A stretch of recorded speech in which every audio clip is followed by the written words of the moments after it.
During the summer, when the family is more together, it's a great opportunity to show them your love of reading as well.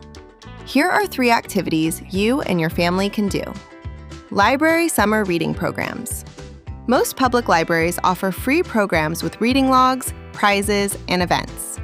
Let the kids sign up themselves. Ownership matters. But parents can typically sign up as well. Make a friendly competition who can read more, and together win parents that you can share with each other. Family read-aloud time. Even 2nd and 3rd graders benefit hugely from being read to. Choose a chapter book slightly above their independent reading level and read a chapter together each night.